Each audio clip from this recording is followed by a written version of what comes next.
Canteen मतलब college का दिल है ना। फिल्मों में तो खैर यही देखा था, गिटार बज रहा होता है, लोग हंस गा रहे होते हैं, सब कितना परफेक्ट लगता है।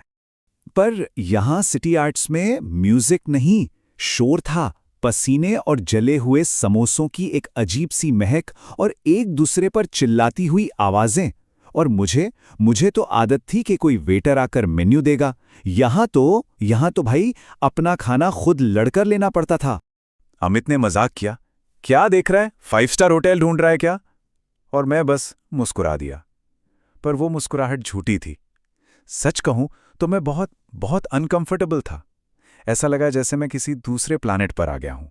मैं बस यही सब सोच रहा था और तब ही काउंटर से एक आवाज आई जिसने मेरा ध्यान खींच लिया। तो मैंने मुड़कर देखा, वहां एक लड़की खड़ी थी। एकदम सिंपल सा नीला कुर्ता, बाल चोटी में बंधे हुए, चेहरे पर कोई मेकअप नहीं था। बस एक एक गहरी थकान दिख रही थी और वो काउंटर वाले से कुछ बहस कर रही थी। सिर्फ 2 रुपए के लिए। काउंटर वाले का मूड खराब हो गया। एकदम रूखेपन से बोला, लेना है तो लो मैडम, महंगाई बढ़ गई है। उसकी आवाज में जरा भी लिहाज नहीं था। उस लड़की ने एक पल के लिए अपने पर्स में देखा, फिर बिना कुछ कहे वो खाने का पैकेट वापस रख दिया और बस धीरे से कहा, नहीं चाहिए। फिर उसने अपनी पानी की बोतल भरी और चुपचाप वहां से चली गई। मेरा दिमाग सुन्न हो गया था। 2 रुपए? सिर्फ 2 रुपए? मतलब मेरे घर में काम करने वाले कभी 100-50 गिरा देते हैं तो कोई उठाता भी नहीं है, और यहां 2 रुपए बढ़ने की वजह से किसी ने अपना लंच छोड़ दिया। तभी अमित ने धीरे से कहा, वो सना है, कॉमर्स की टॉपर, पंगा मत लेना, उसमें ईगो बहुत है। ईगो? मुझे तो कोई ईगो नहीं दिखा। मुझे तो एक खामोश डिग्निटी दिखाई दी। उसने भीख नहीं मांगी, डिस्काउंट के लिए गिड़गिड़ाई नहीं, उसने बस नहीं चाहिए कहा और चली गई। वो पास की ही एक खाली टेबल पर जाकर बैठ गई। फिर उसने अपना टिफिन खोला और अंदर सिर्फ 2 सूखी रोटियां थीं, कोई सब्जी नहीं, अचार भी नहीं। और वो बस रोटी खाने लगी, साथ में एक मोटी सी किताब पढ़ते हुए जिस पर जगह जगह टेप लगा हुआ था। मैं शायद उसे घूर रहा था, कुछ ज्यादा ही देर हो गई थी।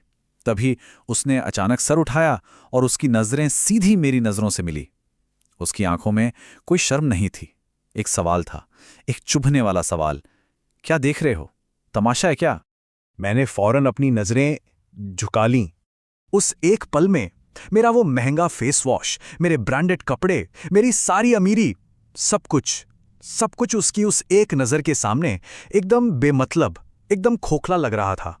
मैं तो यहां सिंपल लाइफ का एक्सपीरियंस करने आया था, है ना? पर आज मुझे समझ आया, गरीबी सिंपल नहीं होती। गरीबी एक जंग है, एक ऐसी जंग जो हर सुबह नाश्ते की टेबल से शुरू हो जाती है। मैं चाहता तो वो 2 रुपए उसे दे सकता था, आसानी से, पर मैं जानता था उसकी आंखों में जो सेल्फ रिस्पेक्ट थी वो मेरा दिया हुआ सिक्का कभी एक्सेप्ट नहीं करती। जिंदगी में पहली बार ऐसा हुआ था। मेरे पास पैसे थे, पर मैं किसी की कोई मदद नहीं कर सका।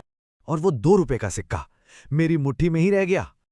कहानी अच्छी लगी तो सब्सक्राइब करें और अगली कहानी के लिए स्क्रीन पर क्लिक करें। शुक्रिया।